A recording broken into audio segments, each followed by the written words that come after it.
it's Crystal here. I'm just here this morning because I wanted to cover some more statistical topics in Excel. And what we're going to talk about in this video is the Pearson correlation coefficient. So the Pearson product moment correlation coefficient is a statistical measurement of the correlation between two sets of values. If the correlation value R is close to +1, this indicates a strong positive correlation. If R is close to -1, this indicates a strong negative correlation. So I've got here some data based on how many hours a person studied and the exam that they would get based upon how many hours they would study.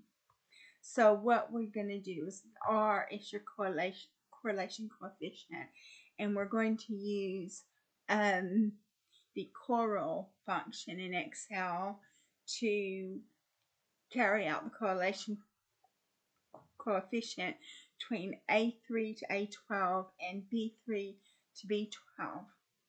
And you can see that the way I did it on this data set was the more hours that a person studied, the more likely, the higher the grade they were likely to get. So this has a correlation of 99.99, which is almost 0.1, so it's a very high correlation. But let's just change this here and say 50. See what happens. So that took the correlation down to 53 if you change the correlation for number 12 from 100 to 50. So let's take the other one for 50 for number A11 or B11. Again, so that takes the correlation down even further. So you can see that as I change the values in the Y,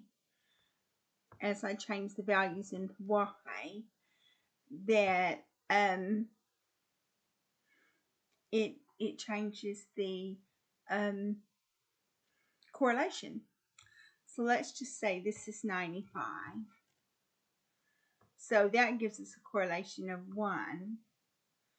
So let's just say they're going to work 11 hours and you're going to get 100%. And let's just change the correlation over here to B13. So, and A13 as well. So again, you have a very high correlation here because the hours of study correlates to the grade that a person is likely to get. But let's say B7, we change that to 100. So that's going to lower your correlation down to 86. So you can see here that as we change the values, the correlation is going to change. And that's very interesting. And so correlation is something that you need to look at when you're doing linear regression, because we're moving into linear regression in this statistical series. So I think I'm going to go ahead and conclude this video because we talked about correlation, we talked about our independent variables and our dependent variables, and we changed the values of the dependent variable to change the correlation. And so I think we've done okay here. So if you like my video, please like and subscribe. And thank you so much for watching my video. I look forward to communicating with you in the next video, where we will be talking about some more linear regression topics in Excel.